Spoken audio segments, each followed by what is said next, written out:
नमस्कार दोस्तों, आज आपका इस नए अंक में बहुत बहुत स्वागत है।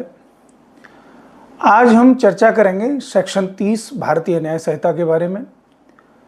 सेक्शन 30 कहता है कि यह धारा ऐसे कार्यों से संबंधित है जो किसी व्यक्ति के हित या लाभ के लिए सद्भावपूर्वक यानी गुड फेथ में किए जाते हैं, भले ही उस व्यक्ति की सहमति प्राप्त न की गई हो।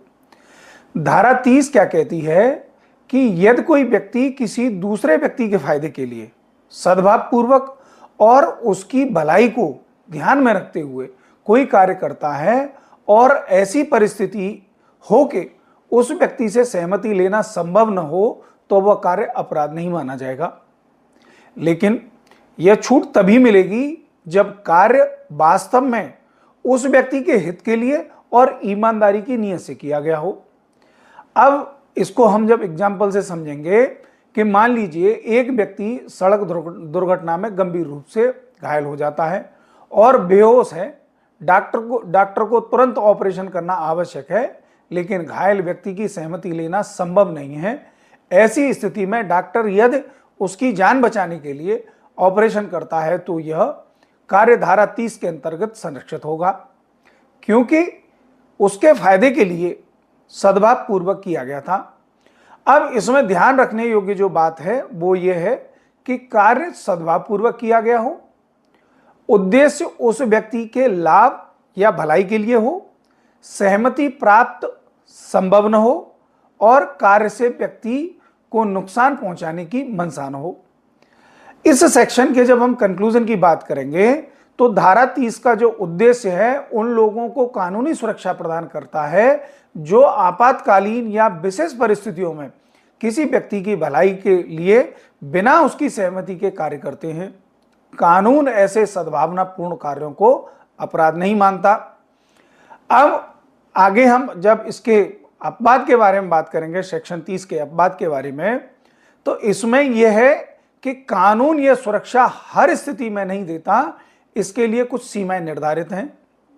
नंबर 1, जानबूझकर मृत्यु कारित करने का उद्देश्य नहीं होना चाहिए। यदि किसी कार्य का उद्देश्य जानबूझकर उस व्यक्ति की मृत्यु करना है तो धारा 30 की सुरक्षा नहीं मिलेगी। अब एग्जाम्पल से इसको समझेंगे कि यदि कोई व्यक्ति यह कहे कि मरीज बहुत कष्ट में है इसीलिए उसकी मृत्यु कर देना उसके हित में है तो यह धारा 30 का संरक्षण प्राप्त नहीं करेगा। अब नंबर 2, ऐसा कार्य न हो जिसे करने वाला जानता हो कि उससे मृत्यु होने की संभावना है। यदि कार्य करने वाले को यह जानकारी है कि उसके कार्य से मृत्यु होने की पूरी संभावना है तब भी इस धारा का लाभ नहीं मिलेगा। हालांकि यदि मृत्यु का जोखिम केवल जीवन बचाने के लिए आवश्यक उपचार के दौरान हो तो स्थिति अलग हो सकती है। नंबर 3 से इसको समझेंगे, इसके बाद को समझेंगे कि मृत्यु रोकने, गंभीर चोट रोकने या उसके उपचार करने के उद्देश्य से कार्य होना चाहिए। कार्य का उद्देश्य व्यक्ति की सुरक्षा, जीवन रक्षा या गंभीर हानि से बचाव होना चाहिए। यदि कार्य केवल सुविधा या निजी लाभ के लिए किया गया है तो धारा 30 लागू नहीं होगी। नंबर 4 से समझते हैं कि अपराध को रोकने के अलावा किसी अन्य उद्देश्य से गंभीर चोट पहुंचाने का इरादा नहीं होना चाहिए।